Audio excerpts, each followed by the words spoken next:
Hey everyone, welcome to a brand new SPSM Chat Suicide Prevention Social Media. I am your host, Rudy Caceres, at Rudy Caceres on Twitter. Let's see if I can get this right. Boom. And today's topic is going to be, boom, is your social work anti-racist? And if it is it anti-racist enough? And I have quite a panel. We're back to our four-person panel. It's been a while. I feel like we're going old school when this is the way it should always be, I guess. But I have roving social worker at social work desk and at MFK therapy. They're going to talk about their views and their work. And because I am not a social worker. I'm racist, like all of our panelists as well, and as are all of you as well. So we'll talk lots about that, and we'll get into that. Please no one clip that on Twitch. Twitch.tv/SPSM Chat. Facebook.com/SPSM Chat, YouTube.com/SPSM Chat, and of course, Twitter.com/SPSM Chat.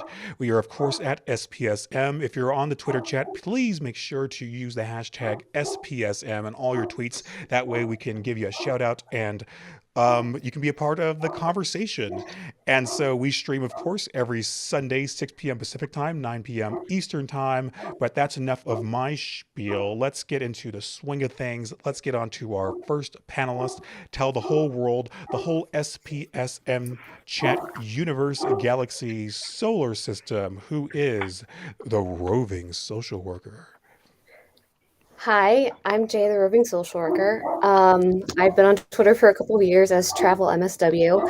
I primarily, or at least the last 4 years, I've been engaging in travel social work, which is contract work through a staffing agency, which has led me to 3 different states and 2 tribes. I've been on 2 reservations. I'm currently in Montana.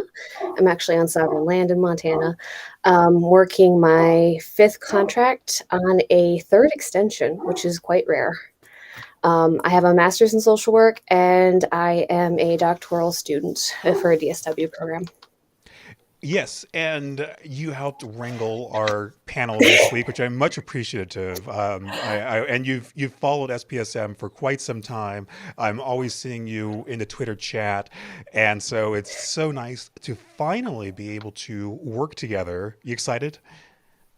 Oh yeah, and anxious, and it's fun because I brought 2 of my friends who I've worked with before or met. So this is going to be a great hour of us maybe joking more than we Oh, should. I I don't thought you know. were going to say you brought your dogs along too. No, they're out there. The door's locked. They're outside. It's fine. Yes. But speaking of friends, let's get on to our next panelist. Tell the whole world, the whole SPSM chat universe, who is Matthew L. Schwartz. Hello, I am Matt Schwartz. I am a social worker. Specifically, I'm a financial social worker and a solution-focused social worker. I'm also a doctoral social work student over at the University of Buffalo. I work at a community behavioral health clinic in the poorest and most segregated zip code in Buffalo, New York, which is also where I happen to live. Yes, and this is your first time being on This SPSM is. chat. Like, I don't Yeah. know like how much you know ahead of time or what you're in for, but we What I knew hear is that Jay said be here, so I'm here. yeah, we here at SPSM Chat, we like to keep things a little lighthearted because talking about suicide in and of itself can be very dark. So just know that going in that it's totally fine to joke or laugh, but because suicide in and of itself, it's a tough subject. So why not like be Yeah. able to laugh every now and then? The darker the subject, the darker the humor. Yes, I thought you were going to say the darker the subject, the closer to God. Tell the whole world, the whole SPSM Chat universe galaxy, who is at MFK therapy. Hi everyone, I'm Michelle Fortunado-Kewin. I use the pronouns she and her. I am based in San Francisco, California on a lonely land. I'm also a social worker. I'm an LCSW. I like to tell folks I've been social working since about 05, 06. I'm also a doctorate student at University at Buffalo with Matt. So yeah, a lot of my focus, I do a lot of different things. I supervise, I teach, I consult, I talk. I still don't know what I want to be when I grow up, but I know I'm in the social work field, so that's where I'm at. And I was I was the like background moderator like last year sometime, or 2 years Yes. ago. I forget what's the time now. Being in COVID world, you never know.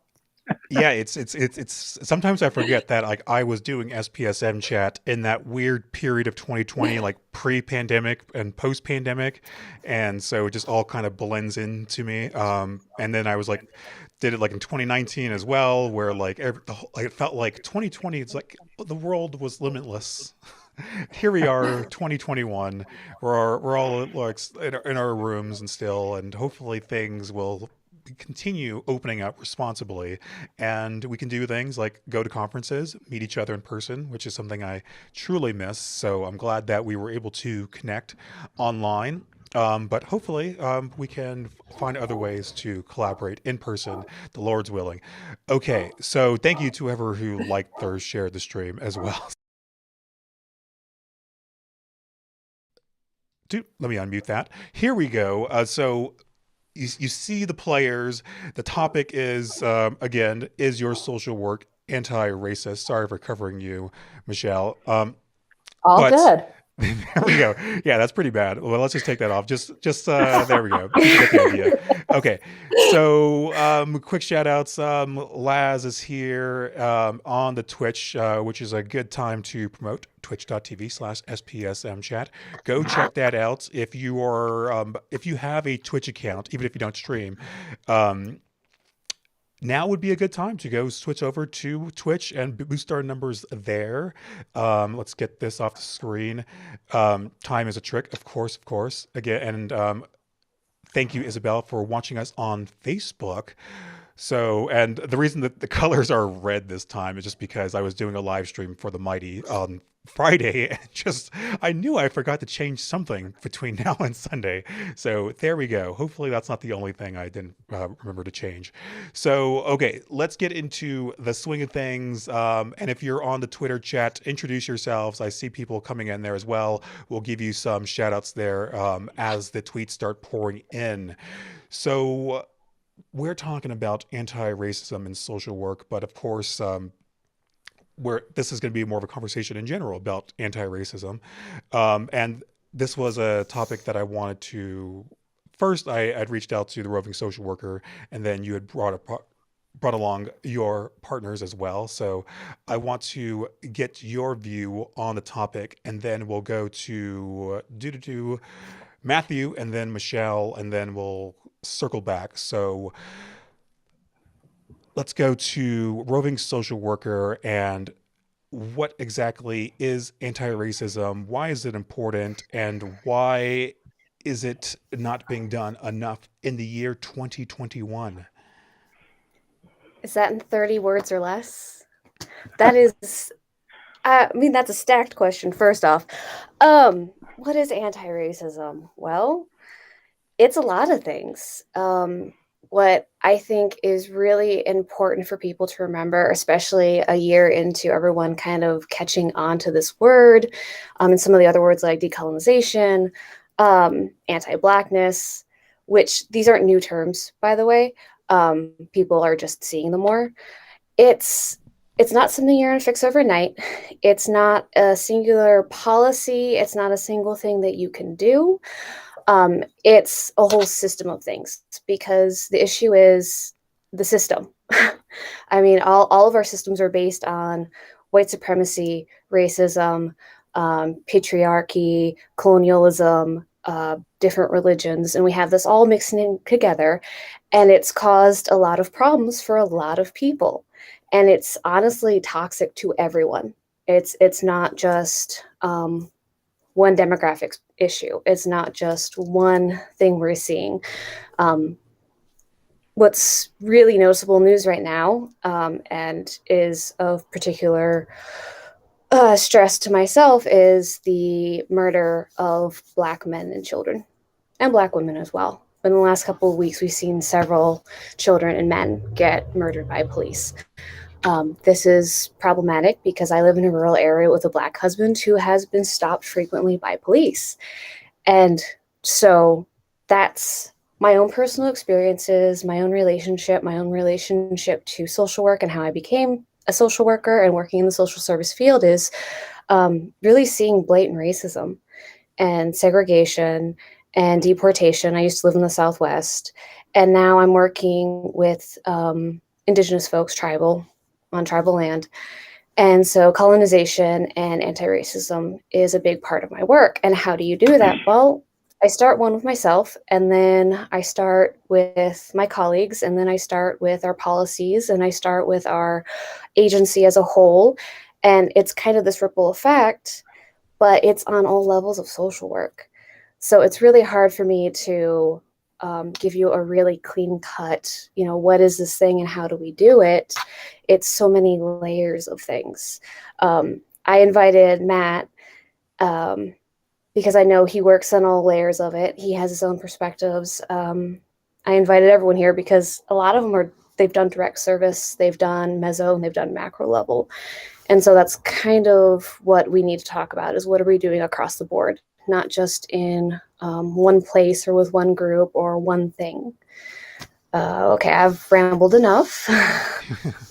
That's totally fine. I actually wanted to hear from Matthew on a topic that you discussed and I mentioned earlier, kind of half jokingly, but it's also serious, of course, because that's how we do an SPSM chat. Talking about like admitting your racism, even if like obviously like I don't know you very well, but I'm pretty sure that you're not actively committing hate crimes, but everyone has some kind of implicit bias, and we need to acknowledge that, especially people in the social work who are working with people in marginalized communities who may automatically just see your skin color and think, nope, not for me, not going to work with them because they're racist. What say you, Matthew? Right. So anti-racism, I agree with you. I think that we have to look at it at the micro, meso, macro levels, right? But the first level is the most micro level, right? And it's internal to ourselves. And it's saying, I'm racist. And yes, I have my own personal oppressions and my family has our own history, but I'm racist. And it's okay to say that because I'm anti-racist. Or rather, I recognize my racism because I'm an anti-racist, right? And it's very difficult because when we look at having these conversations with our white or white appearing colleagues, it gets very defensive, very, very, very defensive, right? Oh, I don't have a racist bone in my body. I've yet to find where a racist bone is, right? The live, laugh, love, pray, eat, pray, love, whatever version of social work, right? Where I don't see race. And we know that that's not true, right? We know that there are implicit biases. And so starting that anti-racism work is by saying, wait a minute, I had a thought, an intrusive thought come into my head, right? That came from somewhere. Where did that come from? Well, it could be the structure, it could be people I was raised around or how I was raised, right? So I have to analyze that thought. And I have to see if that thought matches my values, my feelings, and my beliefs. And if it doesn't, right, well, I really need to question it. And even if it does, I need to question, say, where did that thought come from? Is that thought racist? And is it causing me to maybe be more concerned with a patient than I should be? Is it causing me to treat one patient differently than another? It's asking ourselves those really hard questions that we should be holding ourselves and each other accountable to, because the field of social work has a large history of racism. Even our history of social work has largely left out the contributions of Black women and Black men. We have, we look at the orphan trains, right? We look at our integration with the criminal justice system. And the school to prison pipeline. There's a lot of stuff that our field has to work on, to say nothing of CPS, which could probably be its own, special edition podcast.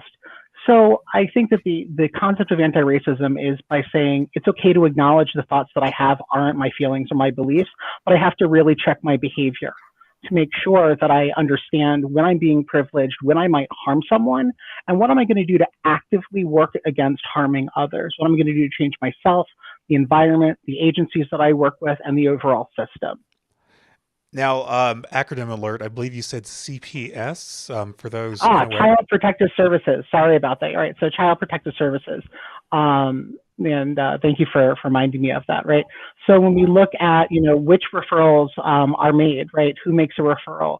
Or if we get requests in from caseworkers who are overzealous towards one group of people and don't have that same zeal for another group of people, that tells me, hey, there's some racism going on here and we need to address it. Yes, and we'll circle back to you, Matthew, but I want to get to Michelle, what say you?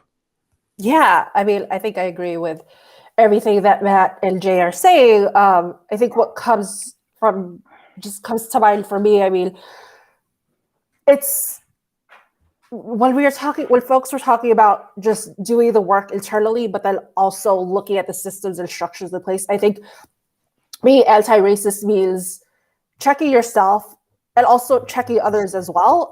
There's like this whole call in, call out culture and what that means and what that looks like. I think as a supervisor, I mean, my main role is really supporting interns. And I talk about just kind of, there's this one image that has like becoming anti-racist and just kind of the different zones, like the fear zone, and just how do you move from the fear zone to just kind of outside of your comfort zone. And I kind of think of, how are we elevating other people's voices? How are we also, when you make a mistake, like when I supervise interns, I make it clear. I'm like, if I say something that's racist, because again, we all are racist, as I said, call me out on it, whether it's in our group. I'm always open to learning, but I also want to recognize too that it's not other people's job to teach me about their culture. I have to do that work with myself. I think about just specifically in the field of social work, there's not a lot of Filipinos, and I'm Filipino, and just kind of think about the colonial history or colonialism in the Filipino culture and what that means. I can honestly say I started learning really about anti-racism over the probably past like 5 years. And it's constantly learning and unlearning about these different systems and how I either are contributing to it, but also how can I stop it? I think when Jay was talking about the murders of, our Black community members, there was a Black man that was murdered 3 blocks away from where I live right now. And I think not just as a social worker, but as a citizen, I'm writing to City Hall. I'm, making sure I'm posting information that the family is sharing on social media and things like that. I think people think it's not happening to them or it's not happening in their community, but I also want people to recognize like this is not an outside thing, and this is not just blanket statements. We got to think about, what are we doing as a citizen, not just as a social worker, but just anybody. I think the work is important. Absolutely. And I wanted to ask you a question to all of you, and that's if you have ever been accused of racism, either by a client or a colleague, and how did you manage that? Absolutely. And the way that I managed it was by saying, I'm sorry, getting a supervisor, seeking supervision, reviewing what my intent versus my impact was, and working to make sure that particular mistake doesn't happen again. I'm going to make hundreds of thousands of mistakes as I move through my career, right? I just try to not make the same one twice. And so, yeah, it was apologizing, finding out what we can do in that moment to make that moment better, ensuring that patient got the care that they needed and transferred to a different clinician so they could start over. And I learned from it. What I didn't do is say, I'm not racist. I didn't say I don't have a racist bone in my body. I didn't blame the patient for being non-compliant. I recognized in that moment I was wrong. And then I figured out why. Anyone else? I think with me, like something that I realized I did that was subtle, but it wasn't until someone like called me out on it was, so in my role of supervising interns, we place interns at different school sites and thinking of, I think I was thinking of a social worker and just honestly making judgments based on the race of like, oh, can they handle, a specific social work or a specific intern because of the race or because of the school site they're in. And that wasn't necessarily them saying something to me, but it was my boss actually questioning me of being like, okay, so you don't want to assign that intern to a Black social worker. Is there a specific reason why?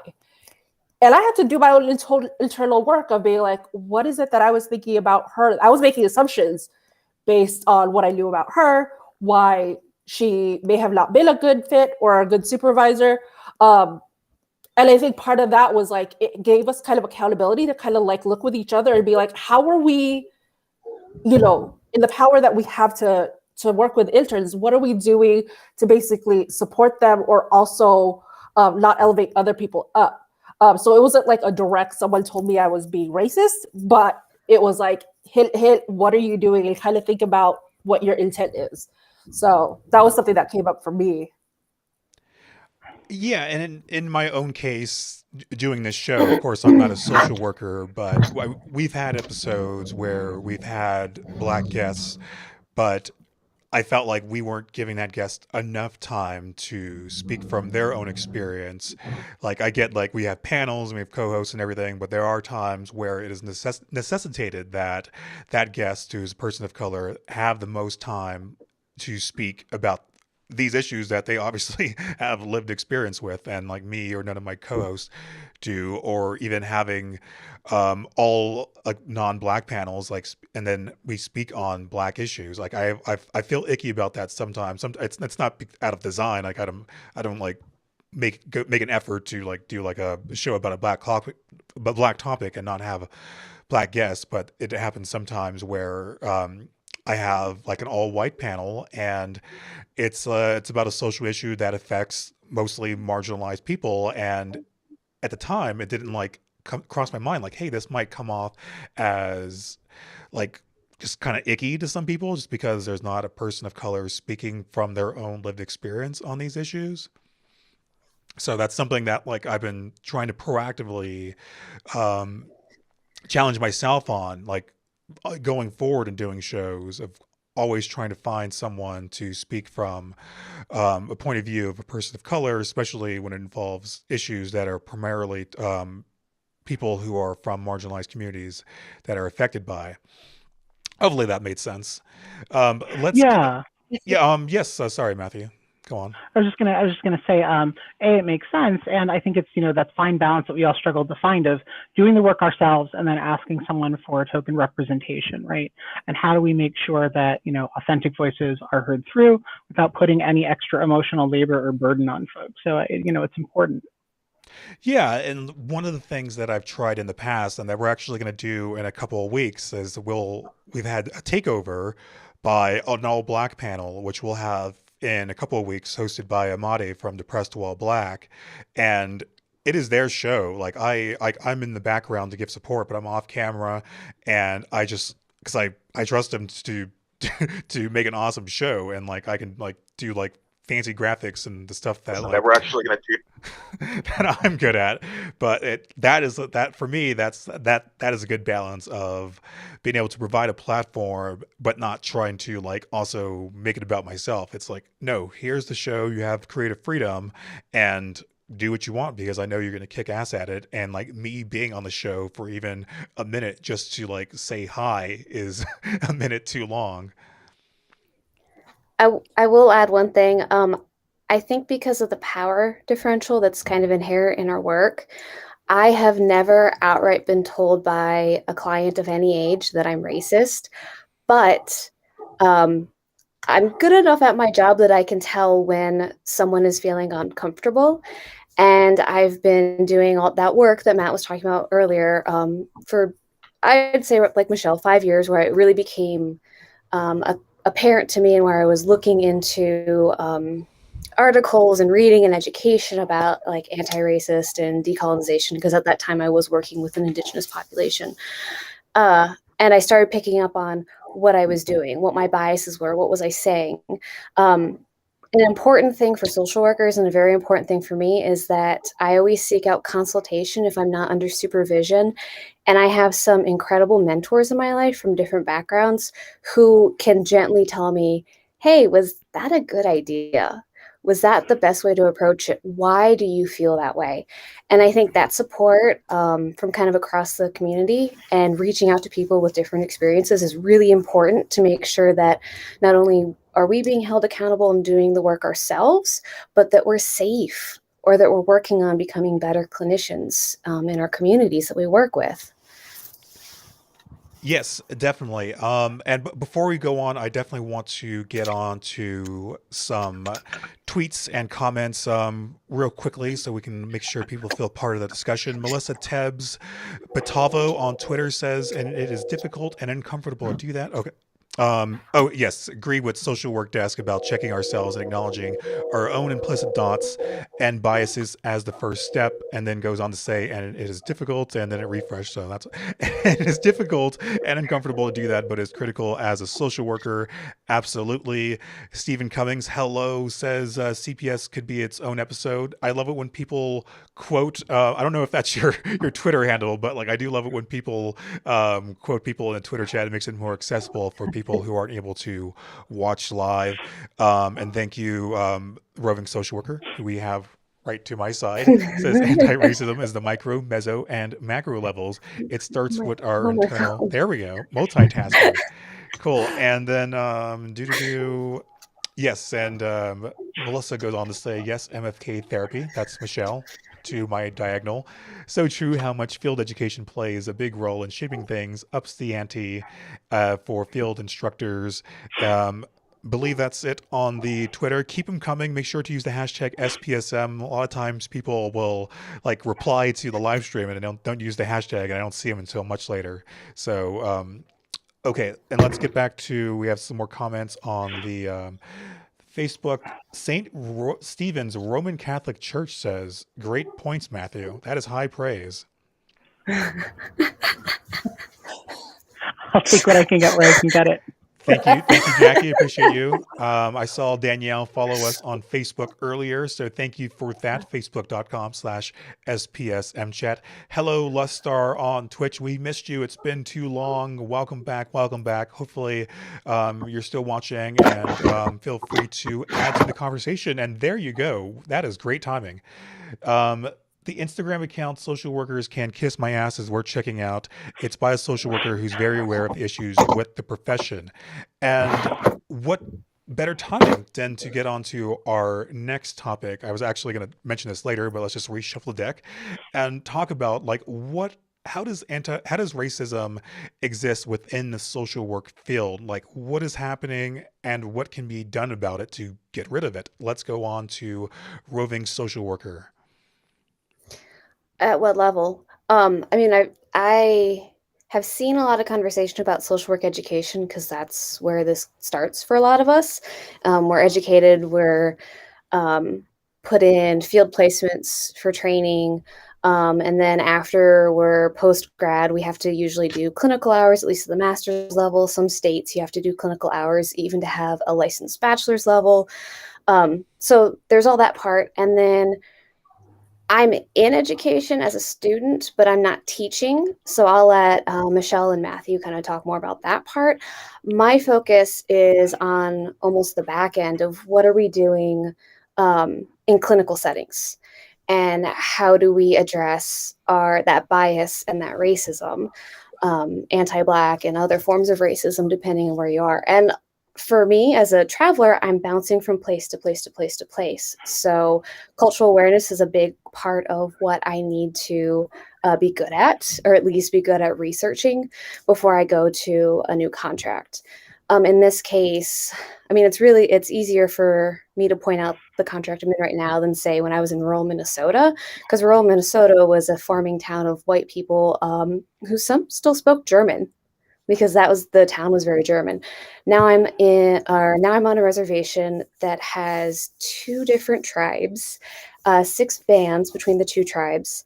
And so it's learning about all these different cultures and then all the history surrounding it. So I work with someone who's a descendant of, I think it was his great-great-grandfather was at the Battle of Little Bighorn.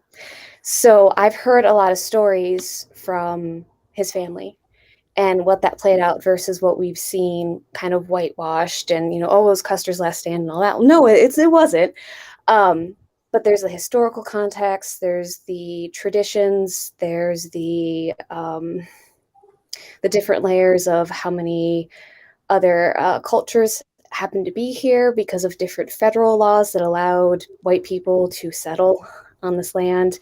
There are some Black people, and there's anti-Blackness amongst both white and Indigenous groups. It's not specific to just one. And so it's kind of like this mix of, I'm working with all these different people on tribal land with a sovereign government. There's all these different rules. How do I be the best clinical social worker I can be, but still provide evidence-based services, still be able to bill for that, still value culture, still bring in their ways of knowing. And one, how do I know all that? How do I learn that? And it's a really slow process. It's very difficult. I've been here almost 2 years, and I'm just starting to see some of the community maybe accept my being here a little bit more, not necessarily accepting me, but accept my being here because I've shown them. I have a kind of this chronic curiosity, so I always want to learn. And that's part of what makes me successful. But then I'm also constantly reviewing my internal bias, but I'm also looking up new literature. I'm reading books by Indigenous authors. I'm reading books about anti-racism. I'm staying active. I'm watching laws that are going on in the state here that could potentially harm our children and our communities. So I've also done some policy stuff internally, and I've helped create some of the departments so that it meets the needs of the community, not necessarily the white clinicians running the department. All right, let's get on to Matthew. A lot to chew on there, roving social worker. We'll definitely circle back, but let's get to Matthew, and then we'll address Isabel's comment on Facebook after Michelle gets her turn. So let's get on to Matthew. Right. So let's look systemically. I really like the racism iceberg, right? We have that tip of the iceberg, right? That's been on social media. People say mean things, right? Microaggressions, outward signs of racism, and then we have the stuff that's underneath the water, right? We have unpaid internships.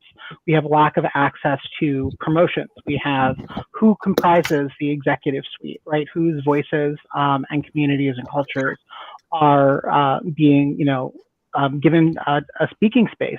We have different biases. We have, reporting rates to CPS, Child Protective Services, and other agencies that are, who's getting reported higher. And these are all part of implicit bias. It's part of sometimes some very overt bias. We look at supervisors. We look at our field and demographics in general. We look at even this concept of professionalism, right? What is professional wear, right? Well, professionalism is very, white Eurocentric. We look at, microaggressions of what folks are, expected to put up with in the workplace. And then we look at retaliation when people do fight back. So there's a whole list of stuff that we have to work on in the field, right? And it is a real problem.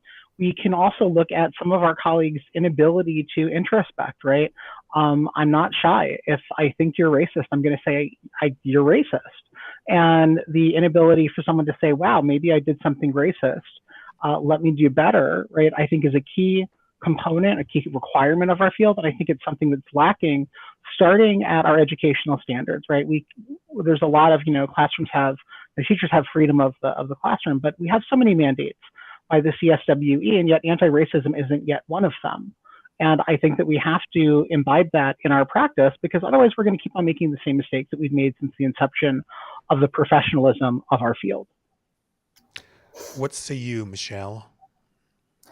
Yeah, I mean, there's a lot of thoughts that come to my mind. I think the biggest piece is when we're thinking of our child welfare system. I mean, there's been now a lot of talks about abolishing it. And what does that mean?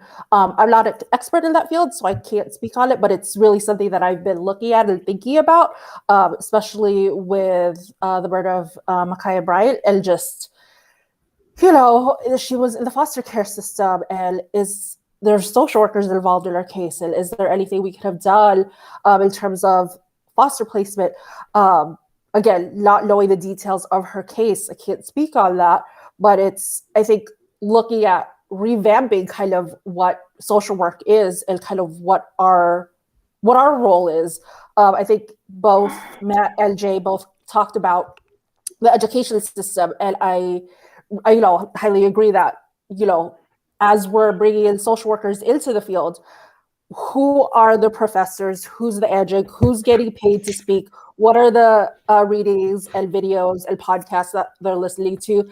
There's a whole bunch of amazing social workers on Twitter. I know Justin Hardy has this He's a PhD student that put together like this list of Black contributions to social work. And there's just different organizations as well. I wish I could like list them all, but I think part of the work is really centering the voices of Black, Indigenous, and people of color, and just kind of the work first. And I think it's the constant learning and unlearning that we have to do. How are we holding ourselves up to a higher standard? How are we, to me, it's about listening to our clients and listening to our students. And that's kind of the role I kind of play in terms of talking with students. It's like, whatever they want to hear, whatever they want to learn, I try to bring it in. And I bring in other experts and I make sure they're getting compensated when I'm bringing them in, because I want to value the work that they're doing. Yeah, there's a lot that could be done. Not enough time though, but we got to do it all as a community. Yes, definitely. And conversations like this are helpful. And so, but are only the beginning. And I'm glad that we have all of you. We're talking about, is your social work anti-racist? I'm Rudy Caceres, got the roving social worker, got Matthew L. Schwartz, and got at MFK Therapy, Michelle Fortunado-Kewin. Is that correct? Yes. Awesome. You said Kewin right. Most people say it wrong. Awesome. I said your Twitter handle at first because I was afraid, and sometimes you just can't be afraid. You just got to go for it. And we correct people. That's the thing. If you say somebody's name wrong, it's all good to correct them. That's what we've just learned to practice that. Yes. Let's get on to some comments from the our highly educated chatters across our various platforms. On Facebook, Isabel, who is a prior panelist, says, do I have to put my glasses for this one? Can y'all speak about the direct connection between social work and the criminal justice system and its consequences, involuntary hospitalizations, etc.? Any takers? I will, but I want to give space for my two colleagues first. But yeah, I got a lot to say. Matt, go on ahead. I saw you nodding your head. Go. You got way too excited. I'm gonna let you jump on this. All right, then I appreciate yielding of the floor. So we have a problem in social work. Well, we have quite a few. And don't get me wrong, I love being a social worker. I love the work I do. I wouldn't be working on a doctoral program in it if I didn't believe in it. And I love it enough to be honest with our field. And part of that is looking at the role that we play in, coerced therapy, right? Putting someone into the hospital on papers versus a Soteria house. It's looking at what we're working on funding and what we're not funding. It's looking at our role within the criminal justice system and the courts in accepting contracts and in accepting referrals versus truly being with our clients, right? And having this multiple beyond duality of roles, right? To the agency and the client and then the courts. And I think it becomes really important for us to think about where we want social work to move in the future, right? Do we want to move it into authoritarianism and coerciveness, or do we want to move it into anti-fascism and working with the people, right? And taking that step down approach of let me help, you tell me how I can be helpful versus I'm going to tell you how you ought to behave, right? And we have to move out of this colonialist colonizer mindset that has just dominated the field.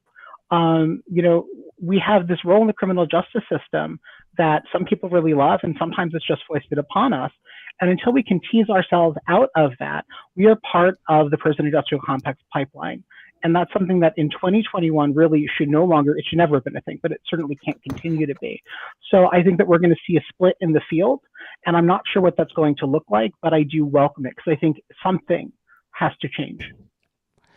Yeah, and I'm glad you brought that up, Isabel. And I see similar comments by Lustar and Laz on Twitch. And you don't need me to tell you that there's a lot of distrust of social workers. Thank you, whoever made my lights change.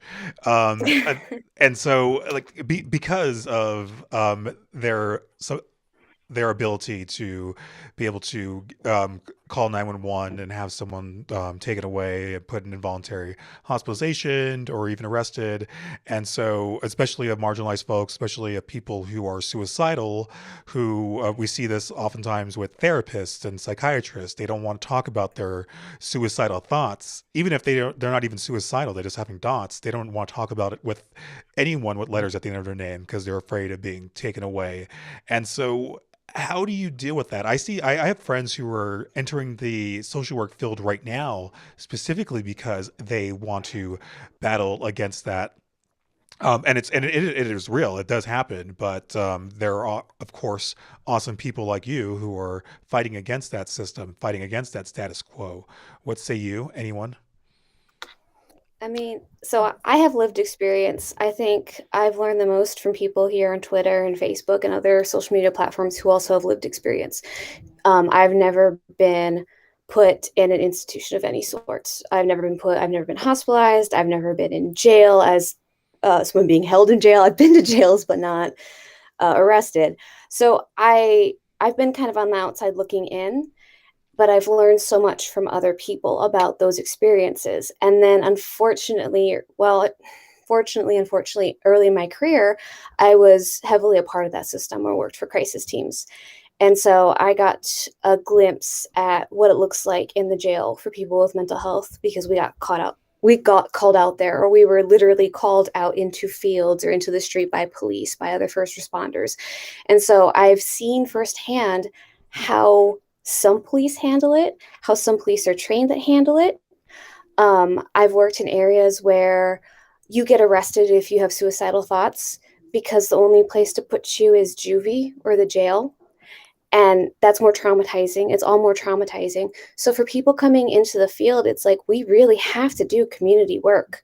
Whatever community that you decide to place yourself in, whether it's your own or someone else's, you need to figure out who's out there, because it is not okay, and it is never okay to put a child in juvie because they're suicidal. It is not okay to throw every siren up instead of just talking to them, because the reality is I have, across my career, because I don't want to break any confidentiality, but across my career, I have had lots and lots of people who were suicidal, and they simply wanted to talk. There was no need to create all these elaborate safety plans and make them sign contracts that honestly don't mean much. It was just listening. And then sometimes it was they just need to go to sleep. It's they need food. They need money. I mean, it's not even that they have some type of DSM label on them. It's just those very simple, basic things, just being a human being. So if you're coming into this field, be ready to, one, be curious, and two, be human. Because it's not okay for us to continue this, to destroy communities. Thoughts, Michelle? Yeah, I wanted to add to what Jay was saying, because I'm also a person with lived experience. I have been called on a 5150, not put on an official hold, had to deal with police, which was not pretty. And I mean, they were luckily nice to me, but it was just, I mean, being in a facility, and the moment they found out I was a social worker, honestly, they didn't treat me. They were like, okay, you're a social worker. So they automatically assumed I was good. Like, they let me out. I was just like, all right, well, okay. I like gave my therapist's contact information. I was doing all that. And it just made me, it just makes me question the system. You know, I know systems are overloaded. But I think there was a hesitation for me as someone with lived experience to say that I was a social worker, because then there's so many social workers I've dealt with that when they found out that I was working on my social work degree, they didn't take me seriously, or they were like, you got coping skills, you know what to do. I'm like, all right, like that to me was not cool. I think something that I saw on Twitter, I think it was like a week or two ago, someone was talking about the therapists still have call 911 as one of your options if your clients can't get a hold of you. And I realized I did, and I had to take that out. So now in my voicemail, granted, I don't see clients, I see mainly interns, but because I support with crises at the schools, someone might call my number, and now I don't have call 911. I'm like, I have, just the different crisis numbers. Luckily, in San Francisco, we have this one center where they do like a differential response and they provide support to youth where they don't have to be in a hospital. It's a residential home.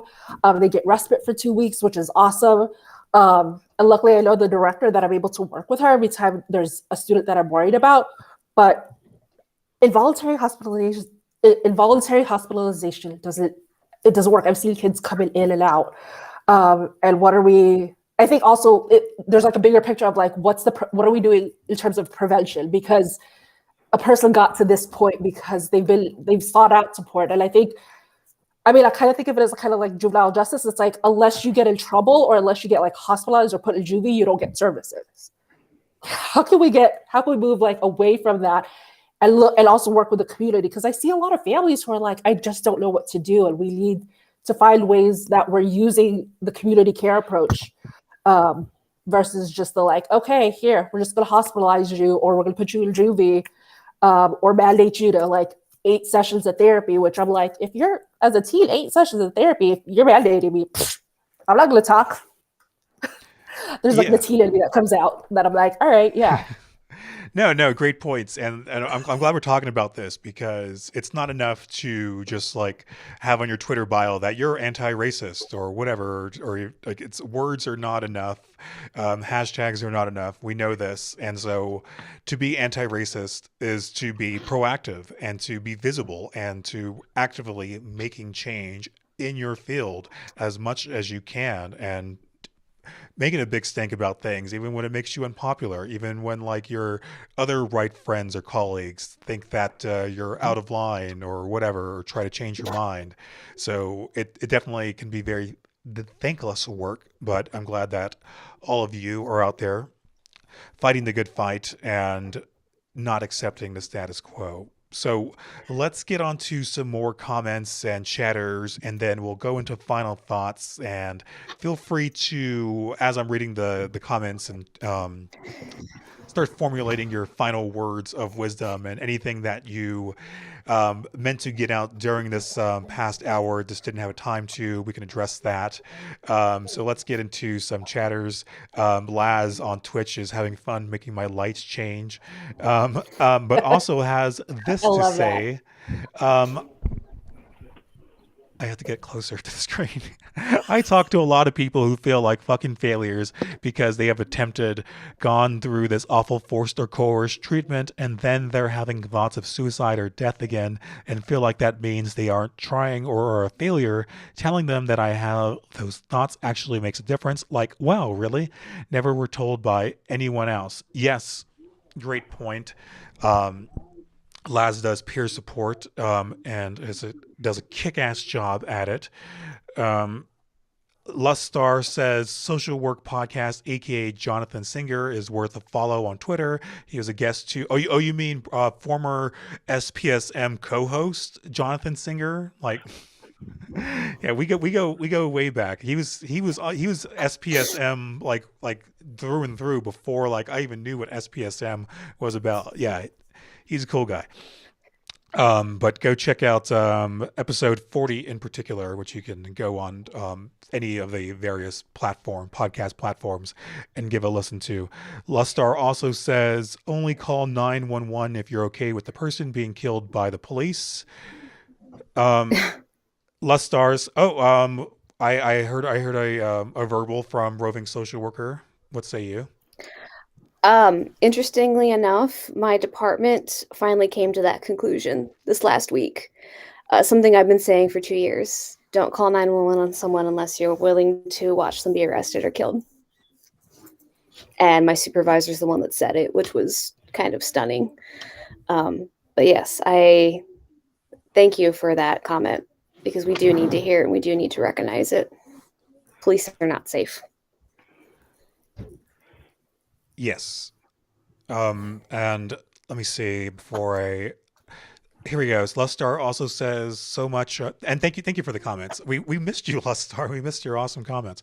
So much of social work has been co-opted by the system. I'm a baby social worker too, partway through my bachelor's degree, albeit on extended hiatus. Can we give some words of wisdom, encouragement to Lustar as they continue their journey towards being a social worker? Stay curious. Connect with Always other ask folks. questions. Yeah. Yeah. It's okay to fuck up. You're going to fuck up every time. Like every day. I remember listening to a podcast with Bruce Perry, and one of the best things he said is, I make clinical mistakes every day. We all do. And just accepting that. The racist stuff that we've been talking about, we do these things every day, whether it's the somewhere in that bottom part of the iceberg that Matt was talking about. I put up like a meme thing. It's that real subtle stuff. But it's stay curious, learn from it, and keep going. And know that you're going to make mistakes, but try not to make them again. And I would say normalizing those suicidal thoughts, right? Whenever I have a new patient, we talk about the bounds of confidentiality. I like to normalize that, if I were to pull my entire building, more than half clinicians, coworkers, support staff, patients would have said in the past hour they had a suicidal thought, right? The call of death is a natural thought process. It's when it's, we look at whether it's ego syntonic, does the thought of death make us feel comfortable? Is it ego dystonic, does it make us feel uncomfortable? And what can we do about that? And when we decriminalize our thoughts and when we work to remember that I'm an anarchist, when we keep us safe, right? When we work together as a community, we can have a lot more progress than whenever we try to coerce or force someone. And I would say another word of advice, and certainly also sort of a final thought, is that there's a lot of disability intersectionality. We look at racism and disability within social work and within the system, right? We closed down the hospitals because they were awful, and the institutions were places of torture, and then we didn't fund anything in the community. And the reason why so often people have the police called on them is out of racism and fear. And generally that fear is not only is not really from racism, it's this fear, it's the racism there, but the fear is that they themselves might become disabled one day. And so they try to remove people with disabilities from the public view. And that's a much longer conversation that we have to have in social work, but it also certainly comes into play when we look at prisons being used as mental health institutions. Yeah, Yes. one of the things I would just add is find who your mentors, your supervisors, your go-to people. I was kind of forced onto Twitter for school, my DSW program, but I'm loving it. But I found it's amazing how much I'm learning. My bookmarks probably on Twitter are just way too much. But I feel like a lot of people that I'm learning from continuing to grow we talk about this too, and I know it sounds cheesy, but like the self-care thing, but I think it's important because this work is hard, and it's just remembering it's not like it's it's a marathon, it's not a race. So making sure you have people who have your back, but also knowing to take care of yourself, and taking those social media breaks or whatever it is that you need to do. Or knowing if something is hard for you. Like I know there's days where I used to have to do a couple suicide assessments, and I would have to tag someone in, and I would have to trust myself and that it's okay to let somebody else support the work. Nobody's a savior here. I think that's what I've told my interns. I'm like, if you're here to try to save, people, you're in the wrong field. Nobody needs to be saved. Yes, yeah, definitely. And before we get into final thoughts, let's check in on the Twitter. Stephen Cummings says, I used to work in an inpatient psychiatric unit early in my social work practice. Looking back, I realized so much of that process was the system checking boxes, not treatment. Matthew Schwartz says, follow at Imani _Barbarian. Her work is out of this world. And Melissa again says, amazing how often we have to wait for kids to get worse before we get them better with our current mental health system. Zachary Mallory, who was our guest last week and is also helping moderating the chat. We appreciate that. Says, I cannot agree with everything you're saying anymore. Thank you for talking about this. I'm going to follow all of you and learn from you. I'm working on my bachelor's in psychology, but I will go back for my MSW. Best wishes. Roving social worker, involuntary hospitalization doesn't work, as said by MFK Therapy. We also appreciate it when our guests share links to resources. We'll put those in the blog as well, SPSMchat.com. Syllabus that at Justin S. Hardy put together, Black contributions to social welfare and social work history. And also another graphic. I don't think we can really do this justice on here. Oh, messed it up. Okay. All right. Let's go on to last minute comments from Lustar, who says, my social work hero is an Australian abolitionist called Deb Kilroy. First woman with a serious criminal conviction to be granted not only her social work degree, but also be admitted to her practice at law here. She runs an org called Sisters Inside. I see Michelle nodding their head. Familiar? No, just loving Lustar. Lustar, we gotta give you love. Like you gotta get Lustar on here. Oh yeah, it's going to happen. We just have to like they're in Australia, so like I'm shocked. That's a time zone thing. It's all. I mean, if they're up right now, then we'll make it work. Okay, but yes, can't say enough good things about Lustar. Let's get on to final thoughts now. We appreciate that, and let's go on to Roving's social worker. Thank you for having me on. Part of my final thought. There's just so much to talk about and not enough time.